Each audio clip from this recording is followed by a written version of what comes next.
Vamos a continuar con esta serie. Hoy es el último día, alguno dirá, por fin, que estamos hablando de cómo ser una iglesia madura a través de la epístola a los Corintios, primera epístola del apóstol Pablo. Así que si queréis buscar en vuestras Biblias el capítulo 16, ahora lo leeremos. Y he titulado este mensaje Comprometidos en nuestra madurez. Luego os explicaré por qué, pero quiero primero poneros un poco en contexto, aunque ya lo hemos ido repitiendo, pero recordaréis que Pablo ha recibido noticias de que la iglesia que él plantó está teniendo muchos problemas y está totalmente desviada. Hay problemas de todo tipo, hay divisiones, hay falta de amor, hay hermanos que se demandaban judicialmente unos a otros, hay problemas de disciplina, hay problemas de inmoralidad sexual, hay problemas de idolatría, hay problemas con el matrimonio, hay problemas de incesto dentro de la iglesia, hay problemas en la manera en cómo están desarrollando los cultos, hay problemas en el uso de los dones, hay incluso herejías, personas que están diciendo que Jesucristo no resucitó. Y por si no fuera suficiente, Pablo también recibe noticias que hay un grupo de creyentes de esa iglesia que no aceptan la autoridad de Pablo. Y este es el contexto en el cual Pablo escribe esta carta, que yo estaba pensando, quizá más de uno de nosotros hubiéramos dicho, déjalo ya, ¿no, Pablo? Parece que no eres la persona, ¿no? Y muchos estamos tentados a veces a abandonar en estas cuestiones, pero vemos el corazón de Pablo, como Pablo no se rinde con ellos, sino que en cada una de las cuestiones les plantea una salida, un consejo y una guía, ¿no? Y hay algunas cosas que hemos aprendido en esta carta. Yo creo que han sido de alguna manera los rasgos por los cuales hemos decidido estudiar esta carta. El primero de ellos es que nos damos cuenta de que la iglesia del Señor no es perfecta. Por tanto, dejemos ya de pensar que otras iglesias son perfectas, la nuestra no. No es perfecta porque estás tú. Si no estuvieras tú, a lo mejor sí, pero estando no es perfecta. Así que esta es una de las primeras realidades. La segunda realidad es que, al igual que con Corinto, Dios siempre ha tenido, tiene y tendrá una nueva oportunidad que darle a su iglesia para crecer, para seguir avanzando. Si para Pablo valía la pena luchar por la iglesia, nosotros podemos aprender que nuestra iglesia vale la pena y necesitamos seguir manteniendo la ilusión por la iglesia. Y en tercer lugar, también en el ámbito personal. Si para la iglesia de Corinto, aún como estaban, había esperanza, para tu vida y para mi vida hay esperanza también. Así que yo no sé cómo estás tú en esta mañana, pero sí sé que si estás aquí hoy, escuchando la palabra de Dios, siendo impactado por el Espíritu Santo que está entre nosotros, tengo que decirte que estés como estés en tu vida, hay esperanza para ti. Siempre hay una nueva oportunidad de ser restaurado, de ser edificado y de crecer en madurez. Igual que no se había rendido con la iglesia de Corinto, Cristo no se ha rendido con tu vida ni con la mía. Dicho esto, vamos a leer el capítulo 16 rápidamente y vamos a ver algunas cuestiones prácticas. Así que dice así el capítulo 16. En cuanto a la ofrenda para los santos, haced vosotros también de la manera que ordené en las iglesias de Galacia. Cada primer día de la semana, cada uno de vosotros ponga aparte algo según haya prosperado, guardándolo para que cuando yo llegue no se recojan entonces ofrendas. Y cuando haya llegado a quienes hubieseis designado por carta, a estos enviaré para que lleven vuestro donativo a Jerusalén, y si fuera propio que yo vaya, irán conmigo. Iré a vosotros cuando haya pasado por Macedonia, pues por Macedonia tengo que pasar, y podrá ser que me quede con vosotros o aún pase el invierno para que vosotros me encaminéis a donde haya de ir, porque no quiero veros ahora de paso, pues espero estar con vosotros algún tiempo, si el Señor lo permite. Pero estaré en Éfeso hasta Pentecostés, porque se me ha abierto puerta grande y eficaz, y muchos son los adversarios. Y si llega Timoteo, mirad que esté con vosotros con tranquilidad, porque él hace la obra del Señor así como yo, por tanto nadie le tenga en poco, sino encaminadle en paz para que venga a mí, porque le espero con los hermanos. Acerca del hermano Apolos, mucho le rogué que fuese a vosotros con los hermanos, mas de ninguna manera tuvo voluntad de ir por ahora, pero irá cuando tenga oportunidad. Velad, estad firmes en la fe, portaos varonilmente y esforzaos, todas vuestras cosas sean hechas con amor. Hermanos, ya sabéis que la familia de Estéfanas es las primicias de Acaya y que ellos se han dedicado al servicio de los santos. Os ruego que os sujetéis a personas como ellos y a todos los que ayudan y trabajan. Me regocijo con la venida de Estéfanas, de Fortunato y de Acaico, pues ellos han suplido vuestra ausencia, porque conforme a mi espíritu y el vuestro, reconoced pues a tales personas, porque confortaron mi espíritu. Las iglesias de Asia os saludan. Aquila y Priscila, con la iglesia que está en su casa, os saludan mucho en el Señor. Os saludan todos los hermanos, saludaos los unos a los otros con ósculo santo. Yo, Pablo, os escribo esta salutación de mi propia mano. El que no amare al Señor Jesucristo sea anatema. El Señor viene. La gracia del Señor Jesucristo esté con vosotros. Mi amor en Cristo Jesús esté con vosotros. Amén. Y estas son las últimas palabras que Pablo le dice en esta primera carta a la iglesia. Y al decirlas, yo creo que en este último capítulo todavía quedaban un par de cuestiones que Pablo no había contestado. Una tiene que ver con la ofrenda, parece ser que le habían preguntado qué iba a pasar con esa ofrenda, y la otra tiene que ver con cuáles eran los planes de Pablo. Pero quiero que entendamos el pasaje de hoy desde esta perspectiva, y es que necesitamos asumir la madurez de la Iglesia y de nuestra vida como un compromiso personal nuestro. Dice los versículos centrales, dice: velad, estad firmes en la fe, portaos varonilmente, esforzaos, todas vuestras cosas sean hechas con amor. Y si el tema principal es la madurez de la Iglesia, necesitamos recordar que la madurez de la Iglesia depende de la madurez de cada una de nuestras vidas, y esta es una responsabilidad solamente nuestra. Y aquí les dice algunas cosas que tienen que hacer, pero para que veamos que Pablo está buscando la responsabilidad de cada miembro, vamos a ver primero cuál es el contexto en el cual les hace estas 5 exhortaciones tan interesantes. Vamos a ver cuáles son los planes de Pablo, porque parece ser que le habían preguntado también algo a Pablo, ¿no? Y lo que quizá le habían preguntado, yo me imagino, que era algo así como: ¿cuándo va a venir por aquí algún apóstol? Con la que está cayendo, con los problemas que tenemos por aquí por delante, ¿va a venir aquí alguien? ¿Vas a venir tú? ¿Va a venir Apolos? Y si esa es la pregunta, la respuesta la encontramos en estos versículos que hemos leído, que básicamente les está dando malas noticias y les dice que no va a ir nadie.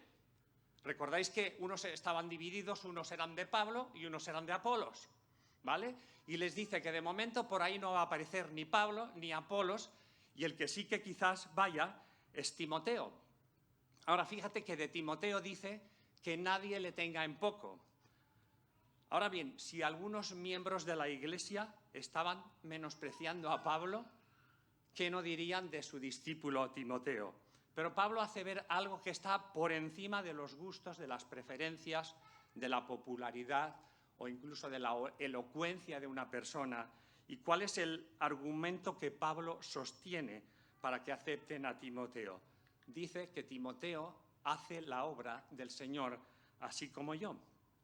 Y es interesante, porque quizá Timoteo no era tan famoso como Pablo, pero qué diferente es la perspectiva de Dios, porque Pablo pone en valor a la persona de Timoteo no por la fama que tuviera, sino por la obra que estaba haciendo de servicio. Y hemos leído en los versículos posteriores que habla de una familia, que es la familia de Estéfanas, y también dice: sujetaros a ellos porque están sirviendo al Señor. Y en este caso dice: dejad a Timoteo que esté con vosotros con tranquilidad, dejarlo con tranquilidad. Y es curioso porque en ocasiones los hermanos que están sirviendo al Señor a lo mejor tan solo necesitan tranquilidad. A veces los vamos molestando por todas partes y a veces estamos evaluando. ¿Qué evaluamos en una persona? A veces cuando vemos a una persona sirviendo al Señor, evaluamos los fallos, los aciertos, muchas veces incluso lo comparamos con fulanito, esto lo hacía mejor. Buscamos animar, somos capaces de ver a una persona que está haciendo la obra del Señor, personas que aman a Dios y por eso le están sirviendo. Bueno, en definitiva, lo que pasa es que ahí parece que Timoteo no va a ser la gran esperanza blanca de la Iglesia, porque además Pablo dice, cuando vaya, me lo encamináis, que lo estoy esperando. Pero bueno, vamos a ver, porque Pablo también dice que de momento no va a ir a Corinto. Pero me encanta el corazón de Pablo, porque Pablo ama a la Iglesia. Fíjate que dice que quiero estar con vosotros algún tiempo. Dice, no quiero estar solamente de paso. Algunos diríamos, wow, qué oportunidad. Voy de paso, cubro el expediente, sé que ahí no me quieren mucho y me largo. Y él dice, no, ahora no voy a ir porque si ahora fuera, solo iría de paso. Y quiero estar con vosotros algún tiempo. Y es que Pablo amaba a la Iglesia sin importar si era la mejor iglesia o no lo era. Y eso nos enseña a amar a nuestra Iglesia, a querer pasar tiempo, a no venir solo de paso, sino a querer estar y pasar tiempo con nuestra Iglesia, sin importar si es la mejor o la peor. Ahora, aquí hay una cosa de Pablo que me encanta, y es como Pablo en cualquier situación ensalza la figura de Dios y lo honra, y en este caso está honrando la grandeza y la soberanía de Dios, porque dice que todos estos planes se llevarán a cabo si el Señor lo permite. Eso es ponerse en las manos de la soberanía del Rey del universo. Pero ¿sabes que no me extraña?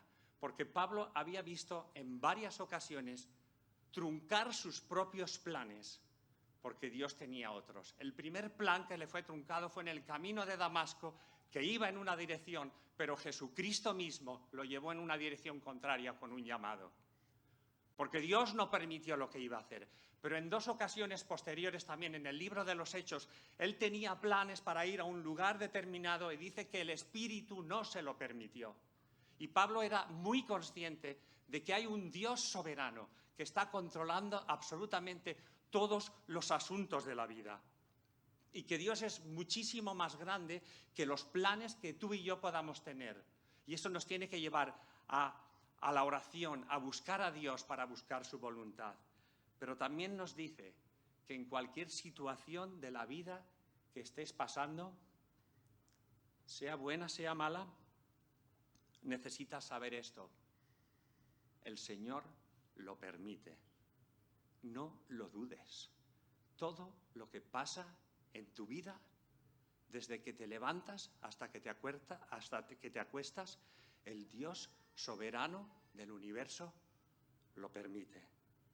Así que necesitamos rendirnos ante esa soberanía de Dios. Qué bueno sería si incorporáramos esta frase a nuestro lenguaje, pero no como una frase hecha si Dios quiere. El propio Santiago también dice, deberíais decir si Dios quiere porque no sabéis lo que va a ser. Qué bueno sería si la incorporáramos, pero como una frase de adoración, reconociendo siempre que todo lo que ocurre en nuestra vida y ocurrirá es si Dios lo permite. Pero Pablo se va a quedar en Éfeso, dice que se va a quedar por 2 motivos. Uno claramente viene de Dios, dice que se ha abierto una puerta al Evangelio, y uno claramente viene de Satanás, dice que muchos son los adversarios. Pero me encanta la actitud de Pablo, porque vemos un Pablo que nuevamente no huye de los problemas, un Pablo que ve que Dios ha abierto una puerta al Evangelio y aunque muchos sean los adversarios, él continúa ahí. Es lo mismo, ¿veis? Es lo mismo que está haciendo con la iglesia de Corinto. Ve que hay una iglesia que puede crecer y aunque muchos sean los problemas, continúa ahí.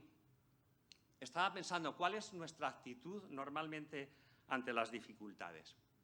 Iniciamos los proyectos con ilusión, con ganas, incluso proyectos de la iglesia, ministerios, servimos al Señor con ilusión hasta que vienen los problemas. Y cuando vienen los problemas, una de las frases más habituales, lo dejo. Porque nos gusta hacer ese slalom e ir evitando los problemas. Pero yo creo que Pablo es el vivo ejemplo de una gran enseñanza que vale para todos los hijos de Dios, que hoy estemos aquí y los que estén en cualquier lugar del mundo. Los problemas son parte del llamado de Dios. Hemos sido llamados a gastarnos para Cristo, a sufrir para Cristo, incluso a morir por Cristo. Pablo esto lo tenía muy claro. Por tanto, cualquier dificultad que estemos enfrentando en nuestra vida, por causa de nuestra fe en Jesucristo, es parte de lo que significa seguir al Señor. Así que, en definitiva, que Pablo no va a ir por ahí de momento. Y sobre Apolos dice que le había rogado a Apolos que fuera, pero dice, irá cuando tenga oportunidad. Así que de momento aquí tenemos los hermanos y este es el contexto en el que nos encontramos. Pablo sabe que por ahí no va a ir nadie y entonces les dice, vosotros tenéis que asumir la responsabilidad de vuestro propio crecimiento. Y es entonces cuando les da esa exhortación a la Iglesia, estas 5 exhortaciones, que son 5 cuestiones que de manera personal cada uno de ellos tiene que asumir y que nadie las va a asumir por ellos. Y necesitamos recordar una cosa. Y hoy hemos hablado mucho de Iglesia y somos una gran familia.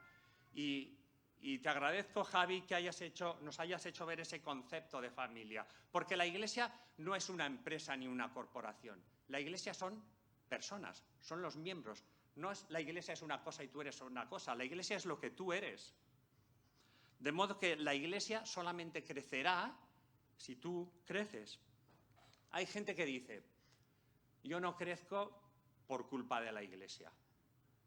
Quizá a lo mejor deberías hacerte la pregunta al revés. A ver si va a ser que la Iglesia no crece por culpa tuya. Porque los miembros, la Iglesia es lo que son las personas. Yo no crezco porque mi líder de jóvenes no me gusta. Mis hijos no crecen porque la escuela dominical no es la mejor. O no hay un programa de estudios bíblicos. O los predicadores que predican son unos tochos. O el programa de estudios que se está dando no es el adecuado. Tengo que decirte que es posible que en parte tengas razón y esperemos que Dios nos ayude cada día a ser menos tochos y trabajamos para eso y buscamos el mejor de los programas, pero tengo que decirte que si tu excusa para no crecer es esta, estás muy equivocado. Yo estaba pensando, si tú lo ves así, ¿qué pasa con la Iglesia en lugares perseguidos? No tienen un montón de ministerios que les ayuden a crecer. Pequeñas iglesias que se reúnen en casas no tienen una escuela dominical, sino que son los padres los que asumen la responsabilidad del 100% de la educación espiritual de sus hijos. Pequeños grupos de creyentes que se juntan en secreto. Personas que están incluso en prisión, en cárceles. Gente que lo tiene todo en contra en su vida y aún así crecen. ¿Cómo puede ser? Y otros lo tenemos todo a favor. Y quizá llevamos 5, 10, 20, 30 años. No crecemos. ¿Cómo se sostiene un creyente en un país como Afganistán o como Corea del Norte? ¿Cómo se sostiene? Asumiendo la responsabilidad personal de su propio crecimiento. Así que yo creo que esto nos enseña, y Pablo puede estar enseñándoles que independientemente de las circunstancias, independientemente de quién vaya a Corinto o no vaya, ellos asumen la responsabilidad de crecer. Es su responsabilidad y es su decisión. Y rápidamente les dice aquí 5 cosas. Primero les dice velad. Es curioso que muchas de estas cuestiones tienen que ver un poco con el ámbito militar. Velar significa estar de guardia.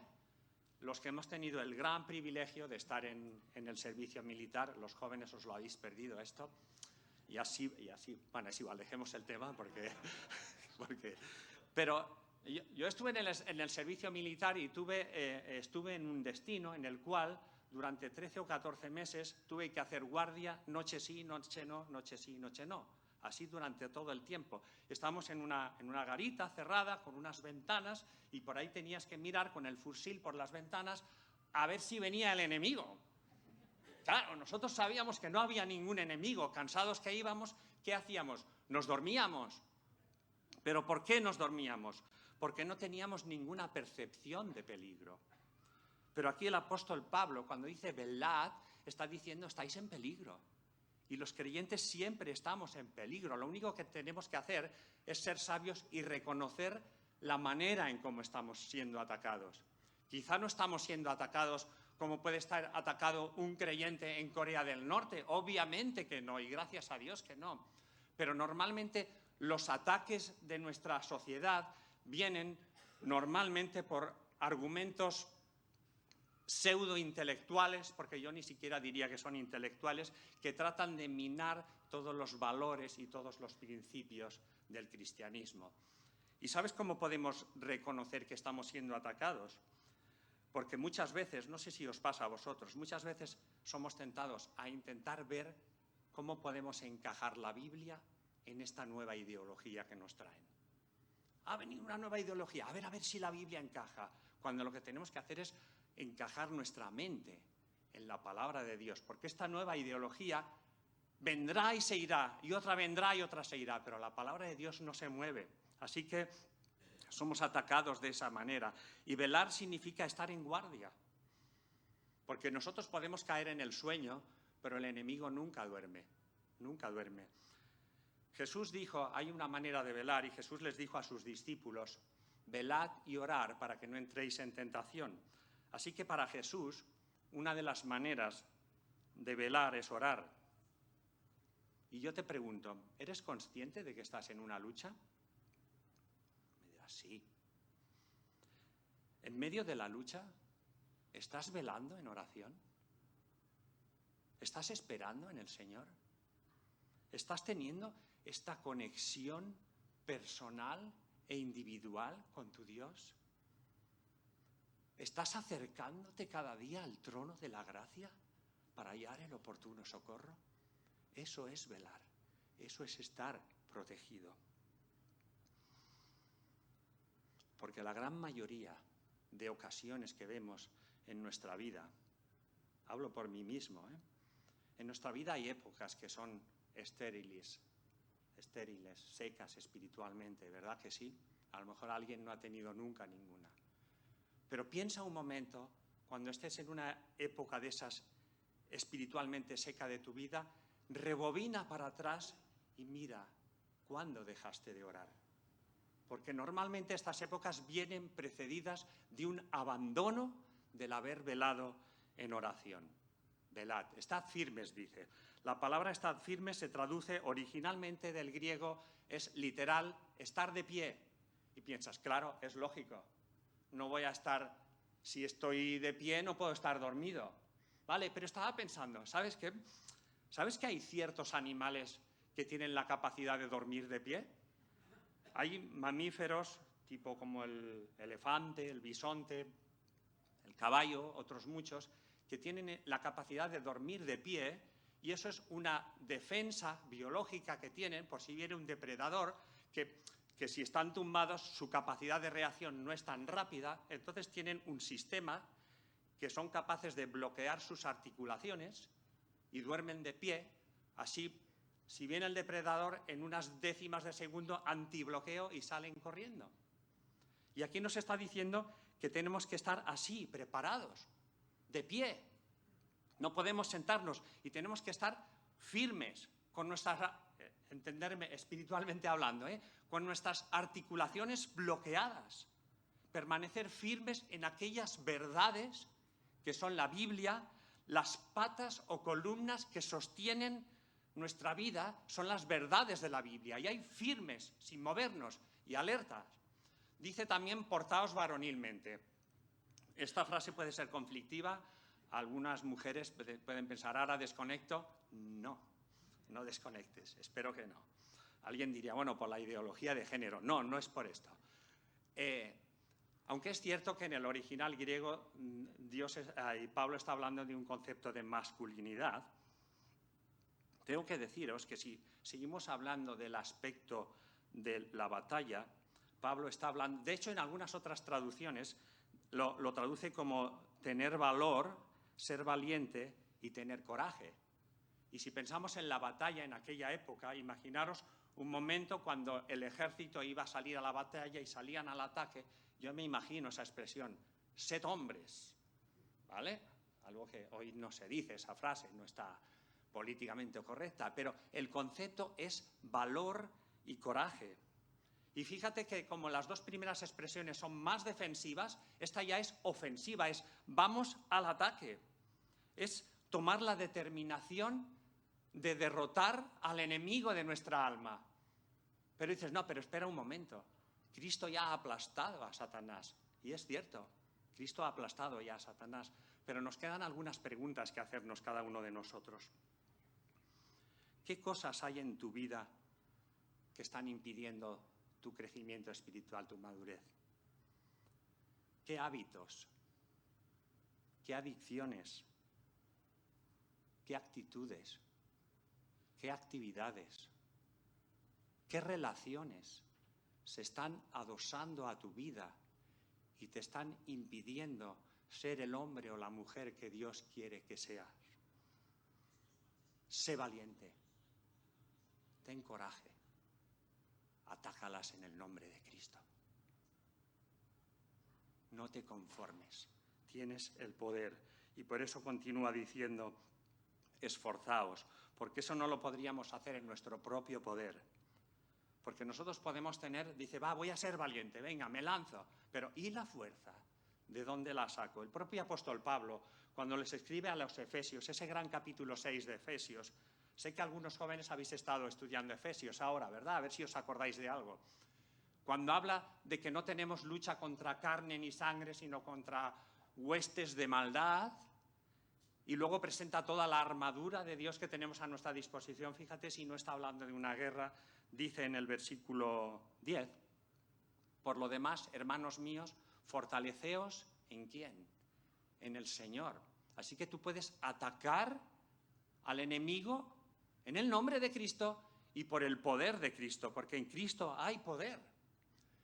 La pregunta que cada uno de nosotros nos tenemos que hacer es la siguiente, ¿estoy creciendo en el poder del Señor o estoy decreciendo? Miro mi vida espiritual ahora y soy espiritualmente más fuerte que hace 5 años o soy más débil. Esa es tu responsabilidad. Y por último, no vamos a estar mucho tiempo con porque es bastante obvio, todas vuestras cosas sean hechas con amor.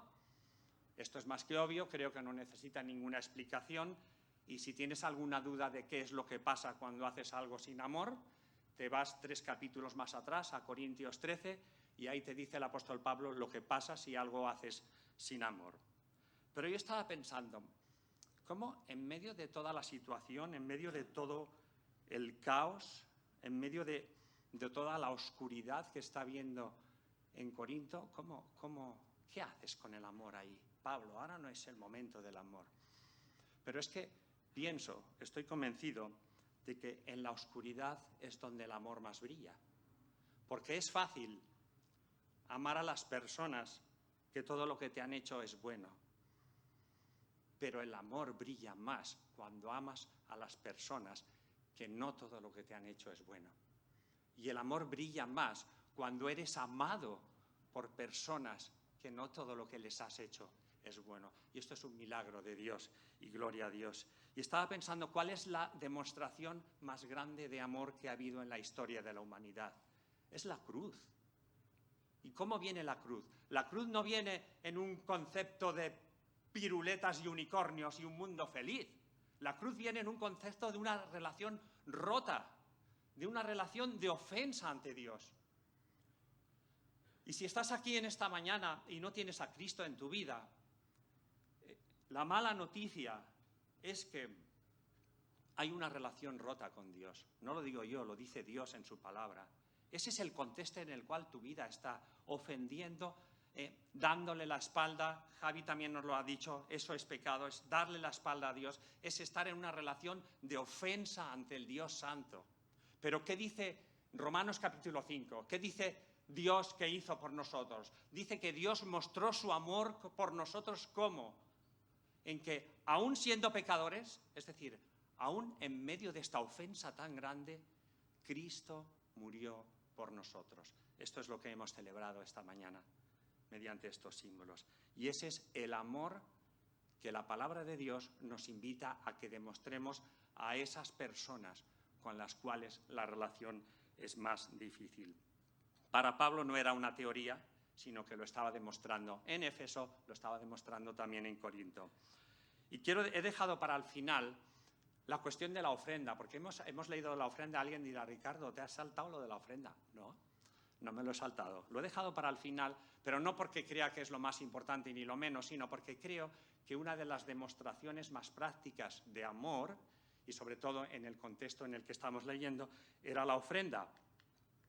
Así que parece ser que esta era la otra cuestión que quedaba sin resolver, y es que le habían preguntado qué pasaba con esa ofrenda.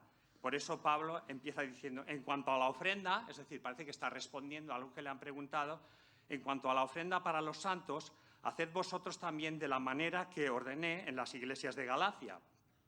Cada primer día de la semana, cada uno de vosotros ponga aparte algo según haya prosperado, guardándolo para que cuando yo llegue no se recojan entonces ofrendas, y cuando haya llegado a quienes hubierais designado por carta, a estos enviaré para que lleven la ofrenda a Jerusalén. Solemos hablar poco de la ofrenda, ¿verdad? Pero esta es una de las ventajas o desventajas de trabajar la Biblia de manera expositiva. Cuando toca, toca, y ha tocado y me ha tocado. Pero quiero deciros que detrás de estos versículos, que pueden parecer muy sencillos y muy prácticos, hay una gran teología y podemos ver muchas cosas de cómo era la vida de nuestros primeros hermanos creyentes. Solamente enumerar 4 cosas. La primera cosa es la práctica de congregarse cada domingo. Dice que debían recoger la ofrenda cada primer día de la semana. Y es curioso porque hace unas semanas yo todavía no sabía que tenía que, sí sabía que tenía que predicar sobre esto, pero todavía no me había mirado el tema, y estábamos en casa con un grupo de creyentes y salió el tema, oye, ¿cuándo los judíos dejaron de reunirse en sábado y empezaron a reunirse en domingo? Yo creo que fue desde el minuto 1. Jesús resucita y va a buscar a sus discípulos, resucita en domingo, y estaban sus discípulos todos reunidos, todos menos Tomás. Tomás se lo perdió porque no estaba, pero era domingo. Pero a la semana siguiente vuelve a ir en domingo y vuelven a estar todos juntos allí. En esta ocasión ya estaba también Tomás, pero sabemos en Pentecostés siempre cae en domingo, es 50 días después del sábado de Pascua, por lo tanto 7 por 7, 49, domingo el 50 días, Pentecostés, cuando baja el Espíritu Santo, es domingo y está toda la iglesia ahí reunida. Pero dice también en Hechos capítulo 20, el primer día de la semana, reunidos los discípulos para partir el pan, Pablo les enseñaba. Así que costaría comprender que Pablo no está dando por sentado que los creyentes se están reuniendo cada domingo. Pero fíjate que dice cada primer día de la semana, ¿vale? No dice algún domingo, no, dice cada domingo. Y hoy vemos muchos creyentes, o algunos creyentes, que se están equivocando mucho, y han cambiado el cada por el algún. ¿Vale? Y tenemos que tener cuidado con eso. Han hecho una teología, decir, no, como todos los días y todo es del Señor, pues entonces no le doy nada. Y hemos cambiado el cada por el algún, pero si queremos seguir el ejemplo de nuestros primeros hermanos, ellos se reunían cada domingo, y pensemos en el esfuerzo que a ellos les suponía. ¿Sabéis que para ellos, los creyentes, sobre todo en Jerusalén, en Corinto yo ya no lo sé, pero el día de fiesta era el sábado, no era el domingo? Ellos el domingo a trabajar. Y luego, pues, o a primera hora de la mañana o a última hora de la noche, hacían el gran esfuerzo de reunirse cada domingo después de un día de trabajo. Lo digo porque a lo mejor también nos sirve de aliciente, y yo sé que nos cuesta, a lo mejor entre semana, vaya al grupo y es que estoy trabajando y tal, y es verdad, y no voy a decir es verdad, y es muy difícil, pero quizá nos puede servir de aliciente lo que hacían nuestros primeros hermanos, que cada domingo, después de su día de trabajo, y aun con los problemas que les daba, se reunían. Rápidamente, también nos enseña sobre la manera de ofrendar. ¿Cuánto tengo yo que ofrendarle al Señor? Aquí el apóstol Pablo está hablando de una cuestión de proporcionalidad. Dice, según haya prosperado. Es decir, la ofrenda tiene que ser proporcional a tu salario. No puedes pretender ofrendar lo que no tienes, ni tampoco es correcto que le des calderilla al Señor. Así que, según haya prosperado, significa claramente que tú reconoces que Dios te ha prosperado y en una proporción, la que tú decidas, ofrendas. Ahora, la ofrenda no debería ser algo improvisado, algo de tal, sino que tú, porque el apóstol Pablo también dice en otro lugar que cada uno dé como propuso en su corazón. Es decir, lo ideal es que tú te juntes con tu familia en casa y digas, esto es lo que el Señor nos da cada mes. ¿Qué porcentaje vamos a dedicar a la ofrenda? Y entregarlo así, nunca improvisar. Y quiero hacer un paréntesis, porque me he dado cuenta de que muchas veces hay la falsa teología de la prosperidad. ¿Qué contrario es a lo que estamos viendo aquí? La teología de la prosperidad dice, no importa si tienes poco o no tienes nada, da todo lo que tengas y ya verás cómo Dios te prospera. ¿Sí? Esto se oye por ahí y se predica en algunas iglesias. Quiero deciros que eso es una herejía, porque han cambiado el orden. Ellos están diciendo, ofrenda y Dios te prosperará. Y la Biblia dice, no, Dios te prospera y tú ofrendas de manera proporcional. Así que, ¿cuál es el porcentaje que tengo que dar? Y esto es algo que es la gran pregunta sin respuesta, ¿no? ¿Le tengo que dar al Señor el 0,1% de mi ofrenda o le tengo que dar el 50%? ¿Cuál es el porcentaje? Yo creo que el diezmo nos sirve como una muy buena referencia. De hecho, hemos de saber que muchos creyentes, la gran mayoría de creyentes, a lo largo de toda la historia del cristianismo, han estado practicando el diezmo. El diezmo significa darle al Señor un mínimo del 10% de tus ingresos. Y muchos creyentes de esta iglesia seguimos practicando esta norma, que es muy sana, de darle al Señor un mínimo del 10% de nuestros ingresos. No me lo estoy inventando.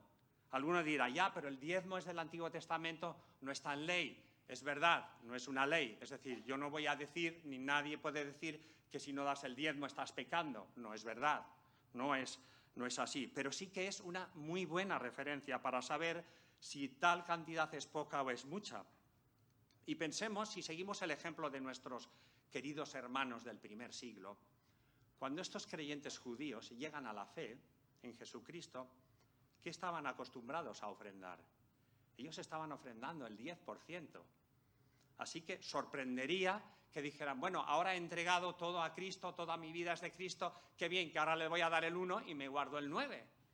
No, seguramente seguirían con esa práctica y si variaban ese porcentaje, lo más probable es que fuera para aumentarlo. De hecho, sabemos que muchos creyentes en Jerusalén del primer siglo ofrendaron el 100% de lo que tenían. ¿Cuál es la diferencia con el Antiguo Testamento? Que entonces se hacía por obligación y ahora se hace en libertad porque reconoces que Dios te ha prosperado. También la responsabilidad personal. No dice que ofrenden los que más tengan, que pongan en la ofrenda.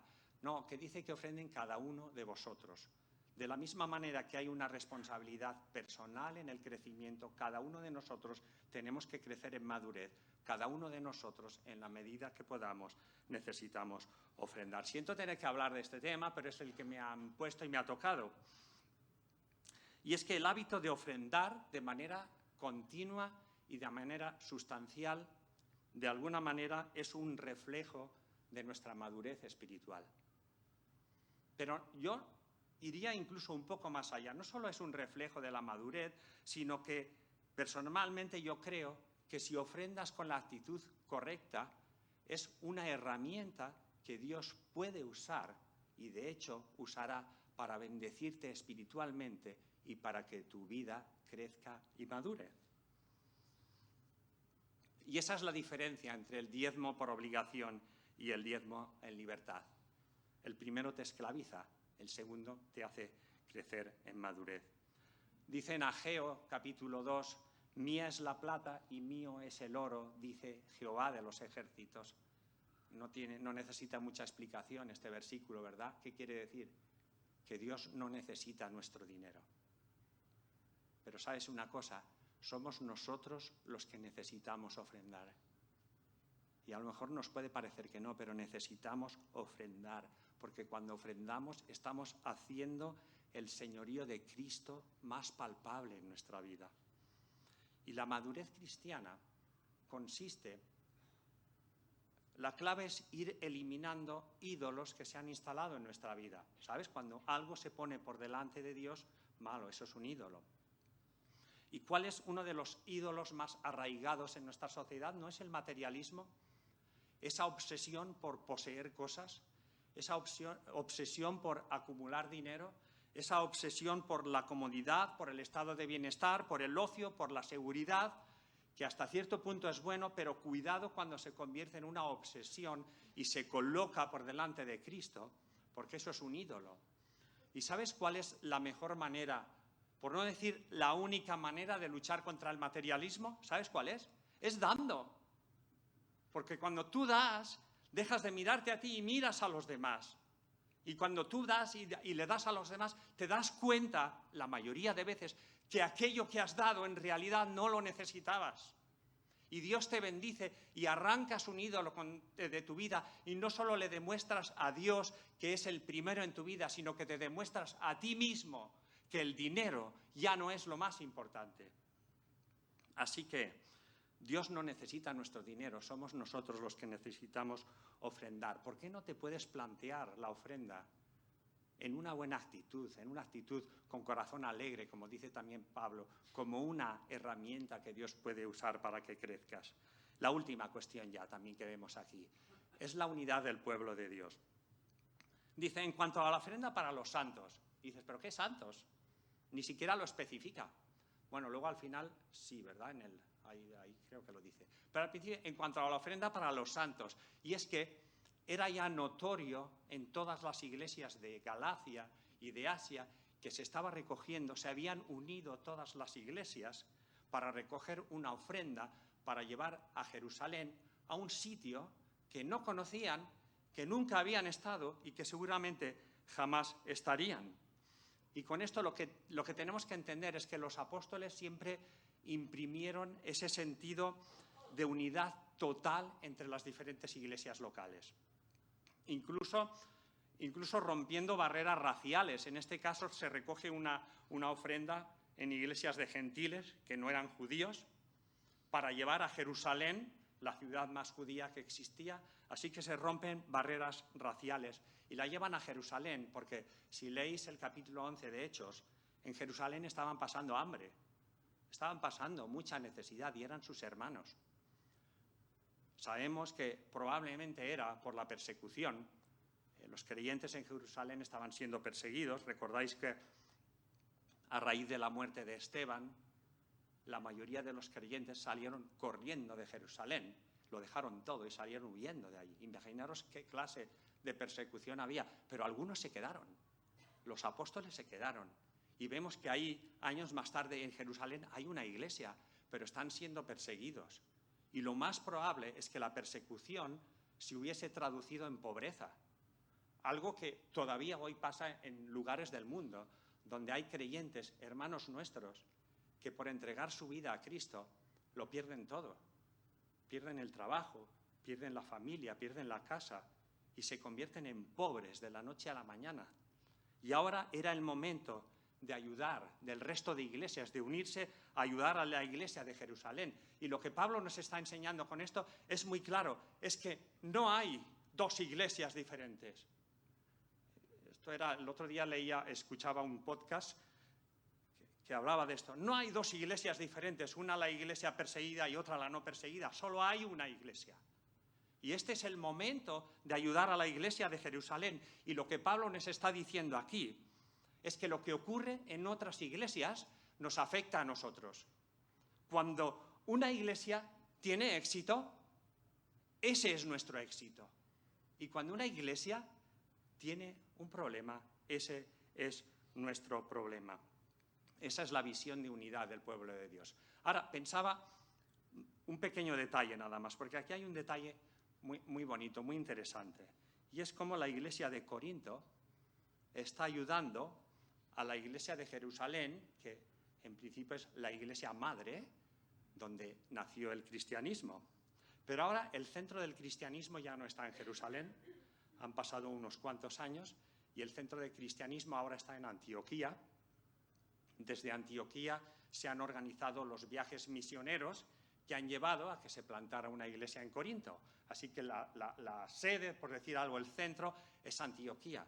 Pero si vemos en el libro de los Hechos qué es lo que pasó cuando nació la iglesia de Antioquía, ahí vemos primero cómo Pedro está explicándole a los apóstoles, al resto de apóstoles y a los discípulos en Jerusalén, que los gentiles, los no judíos, también están recibiendo el Evangelio. ¿Cómo puede ser esto? No, el Evangelio no era para nosotros solo. No, es para todos. Fíjate, el Espíritu Santo está cayendo sobre los gentiles también. Y en ese momento reciben noticias de que en Antioquía ha nacido una iglesia. Pero espérate, que Antioquía está en Turquía, a más de 700 kilómetros de Jerusalén. Ahí los apóstoles podían haber dicho: no es mi problema que les vaya bien, pero aquí bastantes problemas tenemos nosotros, que estamos siendo perseguidos, necesitamos cuidar a nuestra gente, necesitamos pastorear a los nuestros, pero no, ¿qué es lo que hacen?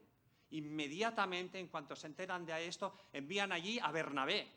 Bernabé era uno de los grandes líderes de la iglesia, ellos lo hubieran necesitado, pero lo que hace la iglesia, vemos aquí la iglesia invirtiendo lo mejor que tenían, incluso aún lo que les faltaba, en la unidad del pueblo de Dios y en misiones. ¿A dónde quiero llegar con esto? Quiero llegar a que qué poco podían imaginarse esos líderes que tuvieron esa visión, que unos pocos años después serían ellos los bendecidos por medio de las iglesias que se habían formado gracias a su visión misionera y de unidad del pueblo de Dios. Y es que esto es algo hermoso y algo que creo que nosotros también estamos experimentando. Y es que cuando una iglesia invierte en misiones, recibe una bendición muy superior. Y es una bendición espiritual de saber que estás haciendo la obra de Dios, de llevar el Evangelio a todos los lugares del mundo. Pero la unidad del pueblo de Dios, unidos en una sola misión. Es interesante como en el versículo 19 dice: las iglesias de toda Asia os saludan. Y piensas, ¿en serio? No es posible que los conocieran. Entonces no había aviones, No los conocían, pero había ese sentido de unidad, como diciendo: no os conozco, pero os saludo. Así cuando a veces, ahora yo no sé si se hace tanto, pero antes cuando venía un predicador aquí, venía de otra iglesia, decía: mando saludos de la otra iglesia. Dices, no nos conocen, pero es esa unidad, aunque no nos conozcamos, somos lo mismo, somos una iglesia.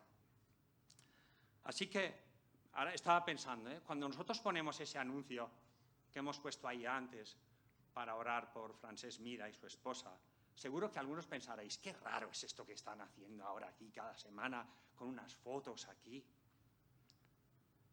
Estamos intentando recuperar esa visión de unidad, de estar unidos en una misión, porque lo que le pasa a la iglesia de Verdi es un problema nuestro también. Y lo que nos pasa a nosotros es un problema de la iglesia de Verdi. Pero bueno, en fin, solamente como conclusión, recordemos que una iglesia madura es una iglesia con creyentes maduros. Si tú quieres que esta iglesia sea una iglesia madura, empieza por ti. Lo que quieras que pase en esta iglesia, empieza por ti. No esperes a un Pablo o a un Apolos, porque ya os digo que no vendrán, no los hay. Si el Señor los trae, gloria a Dios por él. Pero yo quería dejarte con una pregunta. Si la iglesia es lo que son sus miembros, la pregunta es la siguiente: si todos los miembros de la iglesia fuesen como tú, es para que reflexiones, ¿cómo sería esta iglesia? Si aquí hay, por ejemplo, 200 personas, si hubiera 200 tus, ¿cómo sería esta iglesia? Si todos los miembros de la iglesia estuvieran comprometidos como tú, ofrendaran como tú, se involucraran en un grupo de fe como tú, ¿cómo sería esta iglesia? Jóvenes, ¿dónde estáis? ¿Cómo sería vuestro grupo de jóvenes si todos los jóvenes fuesen como tú? ¿Dónde estaría el grupo de jóvenes? En definitiva, sea como sea, podemos quedarnos con esta cuestión, y es que Dios no se ha rendido con esta iglesia, seguimos avanzando, y quizá esta iglesia no es la No es perfecta, casi, pero no lo es. Pero caminamos hacia la madurez. Y quizá esta iglesia es imperfecta, pero es la iglesia de Cristo. Y quizá esta iglesia es imperfecta, pero es tu familia. Y hoy nos han hecho levantar en diferentes edades para que tuviéramos ese concepto. Quizá no es la iglesia perfecta, pero es la tuya, es tu familia. Así que ámala, comprométete a crecer con ella y en ella. Pues gloria sea al Señor y que el Dios os bendiga y nos bendiga a todos.